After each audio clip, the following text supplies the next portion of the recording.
ইরানের বিরুদ্ধে নজিরবিহীন অর্থনৈতিক যুদ্ধের ঘোষণা ট্রাম্পের। তেহরানের সঙ্গে বাণিজ্যিক কার্যক্রম, আর্থিক লেনদেন স্থগিত আমিরাতের।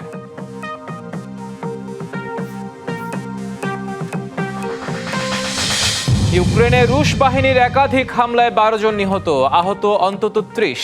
রুশ আক্রমণ প্রতিহতে সবসময় প্রস্তুত কিয়েভ, জেলেনস্কির হুঁশিয়ারি।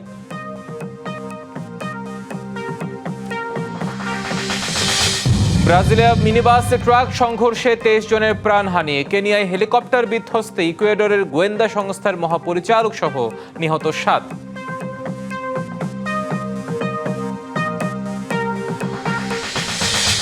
দেখছিলেন সংবাদ শিরোনাম, এবার জানাবো খবরের বিস্তারিত। এবার ইরানের বিরুদ্ধে নজিরবিহীন অর্থনৈতিক যুদ্ধের ঘোষণা দিয়েছেন মার্কিন প্রেসিডেন্ট ডোনাল্ড ট্রাম্প। তেহরানের সঙ্গে সমঝোতা না হওয়ায় এমন সিদ্ধান্তের কথা জানিয়েছেন তিনি। শুধু তাই নয়, ইরানকে অর্থনৈতিকভাবে সহায়তাকারী দেশকেও কঠোর আর্থিক শাস্তির হুঁশিয়ারিও দিয়েছেন তিনি। তবে মার্কিন প্রেসিডেন্টের এই বক্তব্যকে ভিত্তিহীন মানসিক যুদ্ধ বলে উড়িয়ে দিয়েছে ইরান। ইরানের উপর আবারও সর্বোচ্চ চাপ। সমঝোতা হয়নি, তাই এবার সরাসরি ক্র্যাশিং ইকোনমিক অপারেশন বা নজিরবিহীন অর্থনৈতিক অভিযান। সামাজিক যোগাযোগ মাধ্যম ট্রুথ সোশ্যালে এমন ঘোষণা দিয়েছেন মার্কিন প্রেসিডেন্ট ডোনাল্ড ট্রাম্প। একই সঙ্গে করা হুঁশিয়ারি, তেহরানকে কেউ অর্থনৈতিকভাবে বাঁচানোর চেষ্টা করলে তাকেও দিতে হবে চড়া মূল্য। অবশ্য চাপের পাশাপাশি আলোচনার দরজাও পুরোপুরি বন্ধ করছেন না ট্রাম্প। আগেই তিনি বলেছিলেন, কোনো এক পর্যায়ে তেহরানের সঙ্গে আবারও আলোচনা হতে পারে। তবে ওয়াশিংটনের হুমকি মানতে নারাজ তেহরান। ইরানের রাষ্ট্রীয় গণমাধ্যমগুলোর দাবি, দেশটির অর্থনীতি ধসে পড়েনি, সামাজিক সক্ষমতা ভেঙে পড়েনি। ট্রাম্পের এসব দাবি অবাস্তব, মানসিক চাপ যুদ্ধ ছাড়া কিছুই নয়। এদিকে আরও এক ধাপ এগিয়ে যুক্তরাষ্ট্রের মধ্যপ্রাচ্য নীতি নিয়ে বিস্ফোরক মন্তব্য করেছেন ইরানের পার্লামেন্ট স্পিকার মোহাম্মদ বাঘের গালিবাফ। মধ্যপ্রাচ্য থেকে একটি সম্মানজনক প্রস্থান খুঁজছে যুক্তরাষ্ট্র। একই সঙ্গে ওয়াশিংটন অঞ্চলটিতে নতুন একটি আঞ্চলিক ব্যবস্থা প্রতিষ্ঠার চেষ্টা করছে।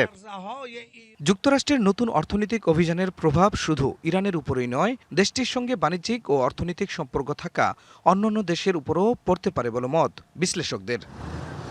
খান মোহাম্মদ মুকুল, ডিবিসি নিউজ ডেস্ক। ইরানের সঙ্গে সব ধরনের বাণিজ্যিক কার্যক্রম, বিনিময় ও আর্থিক লেনদেন স্থগিত করেছে সংযুক্ত আরব আমিরাত। নিজেদের ভূখণ্ডে ইরানের 2টি ব্যালিস্টিক ক্ষেপণাস্ত্র হামলার অভিযোগ তুলে এই কঠোর পদক্ষেপ নিয়েছে আমিরাত সরকার।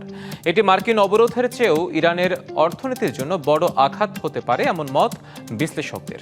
এর কারণ হিসেবে তারা বলছেন, দুবাই ছিল ইরানের আন্তর্জাতিক বাণিজ্যের প্রধান লাইফলাইন। পরবর্তী ঘোষণা না দেওয়া পর্যন্ত ইরানের সাথে কোনো বাণিজ্য নয়, কড়া বার্তা সংযুক্ত আরব আমিরাতের। দেশটির দাবি, সামুদ্রিক রুট লক্ষ্য করে ইরান 2টি ব্যালিস্টিক ক্ষেপণাস্ত্র ছুড়েছে, যার একটি পড়েছে তাদের জলসীমায়। যদিও ইরান বলছে এ অভিযোগ সম্পূর্ণ মিথ্যা, এটি যুক্তরাষ্ট্র ও ইসরায়েলের সাজানো নাটক। আন্তর্জাতিক গণমাধ্যমের তথ্য বলছে, মধ্যপ্রাচ্য সংঘাত শুরুর পর থেকেই আমিরাতে এ পর্যন্ত 530টি ব্যালিস্টিক মিসাইল ছুড়েছে ইরান। ড্রোন হামলা হয়েছে অন্তত 2200। টার্গেট হয়েছে জেবেল আলী বন্দর, ফুজিয়ারা তেল টার্মিনাল ও পারমাণবিক কেন্দ্র। প্রাণও গেছে বেশ কয়েকজনের। এই অঞ্চলে ইসরায়েল সহ অন্য যে কোনো দেশের চেয়ে আমিরাতের ওপর বেশি হামলা চালিয়েছে ইরান। মিসাইল কিংবা ড্রোনের মাধ্যমে তারা প্রায় 3000টি হামলা চালিয়েছে। অথচ 2023 সালেও ইরান ও সংযুক্ত আরব আমিরাতের বাণিজ্য ছিল $6 বিলিয়ন। উত্তেজনার মধ্যে ইরানের সঙ্গে সব ধরনের বাণিজ্যিক কার্যক্রম, বিনিময় ও আর্থিক লেনদেন স্থগিত করেছে ইউএই। তাদের এই পদক্ষেপ যুক্তরাষ্ট্রের অবরোধের চেয়েও তেহরানের জন্য বেশি ভয়ঙ্কর, এমন মত সাবেক মার্কিন জেনারেল মার্ক কিমিটের। পশ্চিমা নিষেধাজ্ঞায় দীর্ঘদিন দুবাই ছিল ইরানের বিকল্প পথ। দেশটির বার্ষিক আমদানির প্রায় 1/3 আসত এই দুবাই হয়ে। এখন সেই দরজাও বন্ধ। একদিকে মার্কিন নৌ অবরোধ, অন্যদিকে বাণিজ্য বন্ধ আমিরাতের সাথে। এতে আরও সংকটে ইরানের অর্থনীতি। বিশ্লেষকরা বলছেন, একে আমিরাতের অঘোষিত যুদ্ধ হিসাবে দেখছে তেহরান। সামিউল ইসলাম, ডিবিসি নিউজ ডেস্ক।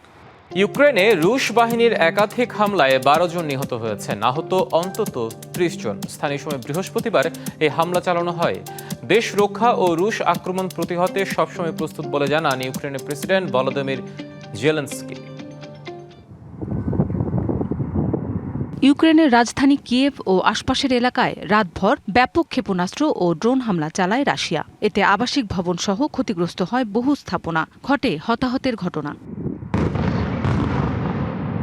ইউক্রেনের স্টেট ইমার্জেন্সি সার্ভিস জানিয়েছে, বহুতল আবাসিক ভবন সহ গুরুত্বপূর্ণ স্থাপনা লক্ষ্য করে ড্রোন ও ক্ষেপণাস্ত্র হামলা চালায় রাশিয়া। ধ্বংসস্তূপ থেকে একজনকে জীবিত উদ্ধার করা হয়েছে। কিয়েভের মেয়র ভিতালি ক্লিচকো জানান, হামলায় একটি শিশু হাসপাতালও ক্ষতিগ্রস্ত হয়েছে। এ সময় আশপাশে কয়েকটি গাড়িতে আগুন ধরে যায়।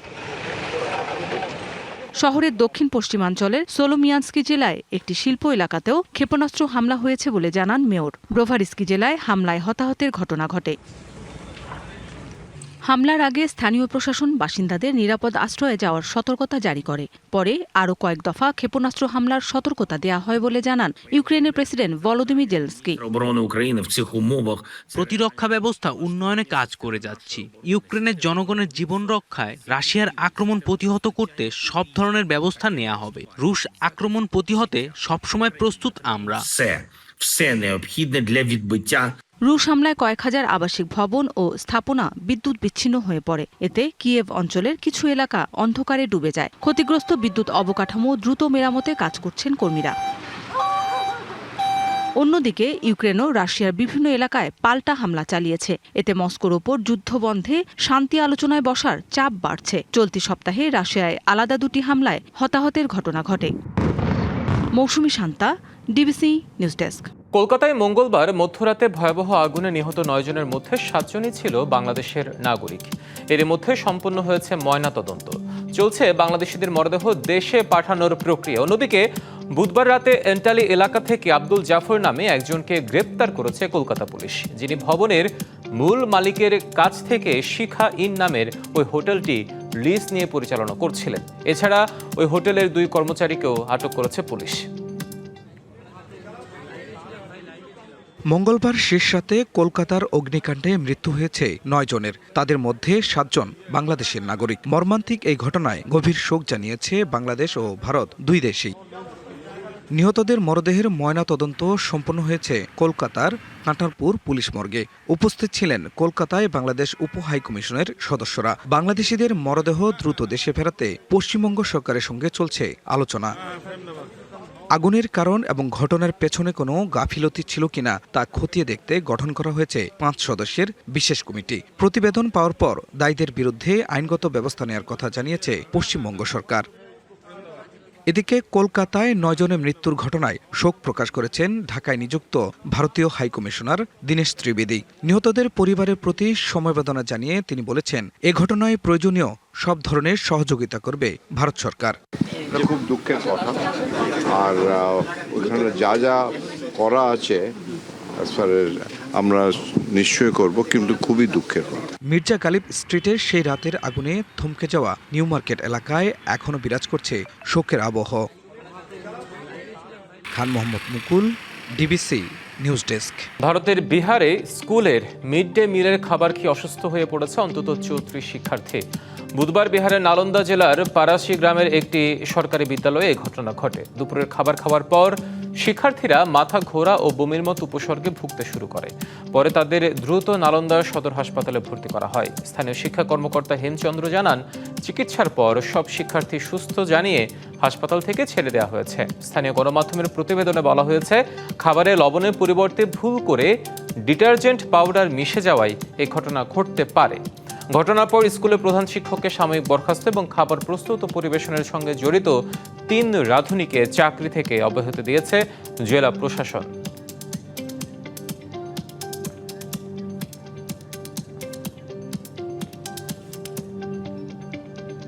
কিং আব্দুল আজিজ আন্তর্জাতিক হেফজুল কুরআন প্রতিযোগিতায় 133 দেশকে পেছনে ফেলে বিজয়ী হয়েছেন বাংলাদেশের নূর উদ্দিন জাকারিয়া। সৌদি আরব প্রতিনিধি এরনোমান জানান, এবারের আন্তর্জাতিক কোরআন প্রতিযোগিতায় 334 জন প্রতিযোগী অংশগ্রহণ করেছেন।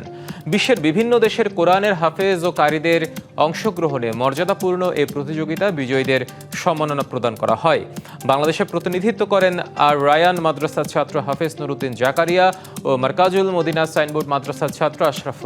সৌদি আরবের বাদশাহ সালমান বিন আব্দুল আজিজ আল সৌদের তত্ত্বাবধানে অনুষ্ঠিত হয় এই প্রতিযোগিতা।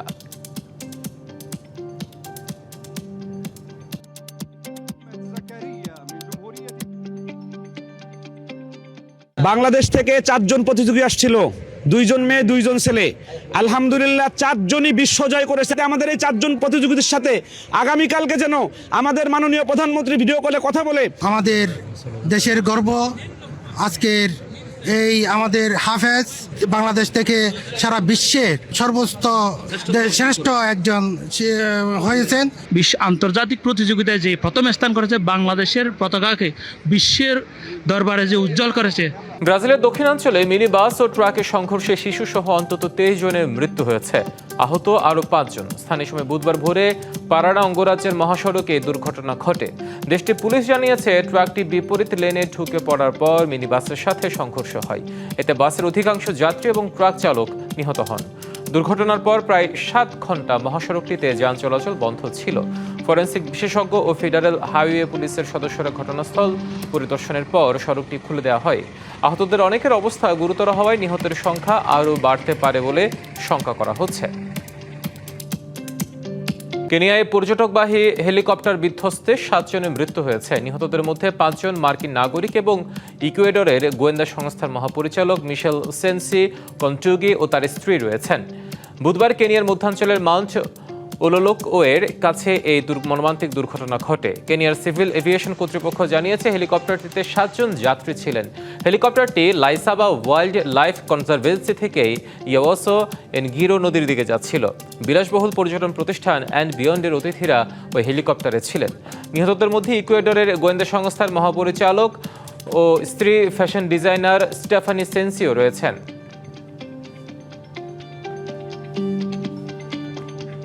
এল নিনোর প্রভাবে দুর্যোগের মুখে লাতিন আমেরিকার দেশ চিলি ও পেরু। টানা ভারী বৃষ্টিতে সৃষ্ট আকস্মিক বন্যা ও ভূমিধসে চিলির উত্তরাঞ্চলের বিভিন্ন শহর প্লাবিত হয়েছে। ব্যাহত হচ্ছে ঐতিহাসিক মাচু পিচ্চু ভ্রমণ। অন্যদিকে তীব্র তাপপ্রবাহের জেরে ভয়াবহ দাবানলে পড়েছে পর্তুগাল ও সার্বিয়া। রাস্তাঘাট ঢেকে গেছে ধ্বংসস্তূপ আর কাদায়। এল নিনোর প্রভাবে টানা কয়েকদিনের রেকর্ড বৃষ্টিপাতে বিপর্যস্ত চিলির উত্তরাঞ্চল, বিশেষ করে তোচোপিয়া ও তারাপাকা অঞ্চলে দেখা দিয়েছে তীব্র বন্যা ও ভূমিধস। তোচোপিয়া শহরের প্রায় 60% বাড়িঘর ক্ষতিগ্রস্ত হয়েছে। আটকে পড়াদের সরিয়ে নেওয়া হয়েছে জরুরি আশ্রয় কেন্দ্রে। পরিস্থিতি মোকাবিলায় ইতোমধ্যে দুর্যোগ পরিস্থিতি ঘোষণা করেছে দেশটির সরকার। এই বিপর্যয় ভবিষ্যতের জন্য সতর্কবার্তা। বৃষ্টি ও পয় নিষ্কাশন ব্যবস্থা এবং ঝুঁকিপূর্ণ বসতির দীর্ঘমেয়াদী সমাধানের জন্য আমরা শিগগিরই মাস্টার প্ল্যান হাতে নেব। এদিকে বৈরী আবহাওয়ার প্রভাব পড়েছে চিলির প্রতিবেশী দেশ পেরুতেও। ভারী বর্ষণে ঐতিহাসিক পর্যটন কেন্দ্র মাচু পিচুর জনপ্রিয় ইনকা ট্রেইলে ধস নামায় বন্ধ ঘোষণা করা হয়েছে পর্যটকদের প্রবেশ। রাজধানী লিমা সহ দক্ষিণাঞ্চলের খনিগুলোতে যোগাযোগ ব্যবস্থা ভেঙে পড়েছে। একদিকে যখন লাতিন আমেরিকা ডুবছে বন্যার পানিতে, অন্যদিকে তীব্র দাবানলে ছারখার ইউরোপের বিভিন্ন দেশ। পর্তুগালের দক্ষিণাঞ্চলেও আরৌকা ও তোরেদে মানকোভা এলাকায় আগুনে পুড়ে গেছে কয়েক হাজার হেক্টর বনভূমি। আগুন নিয়ন্ত্রণে কাজ করছে 12 শতাধিক দমকল কর্মী। একই সময়ে সার্বিয়ার ভয়াবহ দাবানল রুখতে দেশটিতে পৌঁছেছে বিশেষায়িত রাশিয়ান বিমান। চরম তাপমাত্রা ও ঝড়ো বাতাসের কারণে আগুন নিয়ন্ত্রণে বেগ পেতে হচ্ছে জরুরি পরিষেবাগুলোকে। বিশ্বজুড়ে বৈরী আবহাওয়ার বিস্তার প্রকৃতি ও মানব জীবনের উপর জলবায়ু পরিবর্তনের মারাত্মক প্রভাবকেই আবারও স্পষ্ট করে তুলেছে। জয় রায়, ডিবিসি নিউজ ডেস্ক। ক্যান্সার চিকিৎসায় নতুন সম্ভাবনার ইঙ্গিত মিলেছে। ত্বকের ক্যান্সার আক্রান্ত রোগীদের অস্ত্রোপচারের পর নির্দিষ্ট ওষুধ সেবনের সঙ্গে টিকা প্রয়োগে রোগীদের দীর্ঘ সময় ক্যান্সার মুক্ত রাখা এবং শরীরের অন্য অংশে ক্যান্সার ছড়িয়ে পড়ার ঝুঁকিও কমেছে বলে জানা গেছে। ব্রিটিশ সংবাদ মাধ্যম বিবিসি বলছে, একটি ওষুধের সঙ্গে এই টিকা ব্যবহার করে চালানো পরীক্ষায় এমন ফল পাওয়া গেছে। ক্যান্সারের চিকিৎসায় এটি একটি গুরুত্বপূর্ণ অগ্রগতি হতে পারে বলে মনে করছেন বিশেষজ্ঞরা। মার্ক ও মডার্না ওষুধ কোম্পানি যৌথভাবে টিকাটি তৈরি করেছে। এই টিকাটি রোগীর টিউমারের নির্দিষ্ট বৈশিষ্ট্য অনুযায়ী তৈরি করা হয়। উচ্চ ঝুঁকির মেলানোমা তথা ত্বকের ক্যান্সারে আক্রান্ত রোগীদের অস্ত্রোপচারের পর এই টিকা দেওয়া হয়। প্রাথমিক ফলাফলে দেখা গেছে টিকাটি নেওয়া রোগীরা দীর্ঘ সময় ক্যান্সার মুক্ত ছিলেন। তবে কতদিন পর্যন্ত এই সুফল থাকবে তা এখনও স্পষ্ট নয় বলে জানিয়েছে দুই কোম্পানি। দর্শক, ডিবিসি ওয়ার্ল্ড এই ছিল এখনকার মতো। ডিবিসি নিউজের সংবাদগুলো পড়তে ভিজিট করুন dbcnews.tv আর ভিজিট করুন ডিবিসি নিউজের ফেসবুক পেজ এবং ইউটিউব চ্যানেল। সঙ্গেই থাকুন।